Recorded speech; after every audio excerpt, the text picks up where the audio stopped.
Hey, welcome to my channel. My name is Alexandria. I'm a registered nurse and a freelance health content writer. And today I'm going to be talking about when is the right time to ask your clients for a raise in your healthcare or health content writing assignments that you have provided them.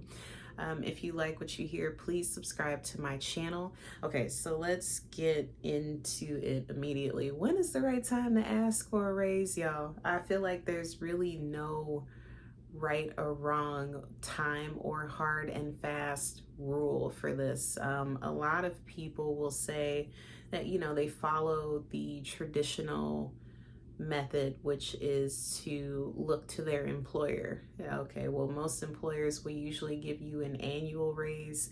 If you've got a really good employer, they'll give you a raise every 6 months, or the opportunity to go for a raise every 6 months. But guess what? In freelance writing, it's you. You are the business owner. You are the one who is in charge of dictating when you go up for a negotiation conversation with the people or the clients that you contract with. Freelance writing is primarily contracts, so there may often be times where you can start to renegotiate your pay, especially if you've been a consistent contributor to that client and to their content, and as well as they know, that you have been producing results in terms of visibility and content engagement. These are really important things that most of your clients are definitely tracking regularly, like daily, if not weekly or monthly. Okay, so there's a couple different ways that you might want to consider looking to guide you in terms of the right time to ask a client for a raise. And then one of those reasons is after a certain number of assignments. So maybe, after you've submitted 10, 12, 15 assignments, or hell, maybe after you submitted 3 to 5 assignments, you're saying, okay, this is great, but it's time for me to ask for a raise in pay rates. And just be mindful that when you do this, you want to make sure that you go to the table with valid reasons why you should get a raise. Things like, I have been producing quality content for X number of months, or, I am highly responsive every time you ask me to do a last minute assignment because maybe another writer couldn't take that on, or hey, I've got some more experience and education in this arena through whatever channel, and therefore I really think that I deserve a pay raise. These are all things that you can use to negotiate pay. So after a certain number of assignments is one way that people will typically gauge when is the right time for them to go for a raise.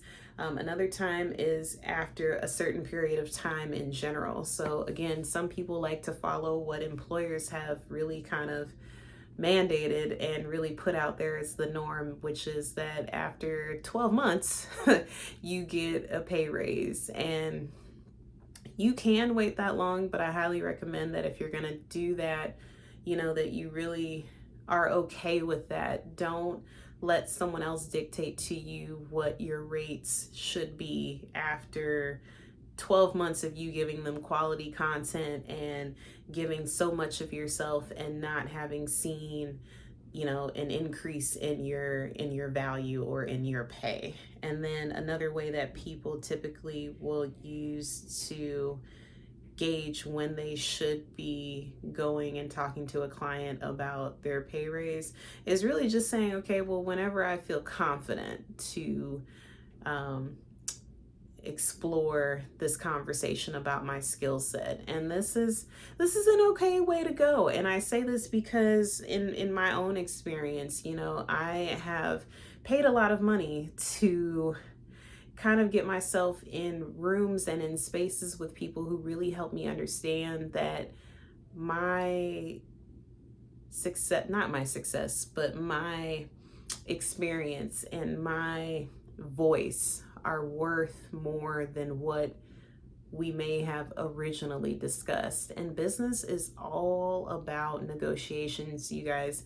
One of the things that I think nurses, especially, we struggle with is understanding that when we step into freelance writing, we are really using our license as a way to leverage assignments, but also to negotiate pay. Never underestimate your experience as a nurse, your education that you've been provided, and everything that you bring to the table as a writer, strong writing skills. I know some people, I feel sometimes people flock to me simply because I have a PhD. Well, they know that that means that I should have experience in research publications and in grant writing, and therefore in disseminating of information to various audiences. And all of that is true, but just because you know that doesn't mean that you're willing to pay me a rate that I think is worth my value. And so it's really important to make sure that as you go to the conversation, or as you go to the table to have these conversations, that you are confident more than anything else in what you provide and the value that you give to your clients. That's all I have for today, y'all. Thank you so much for watching. If you enjoyed what you heard, please subscribe to my channel.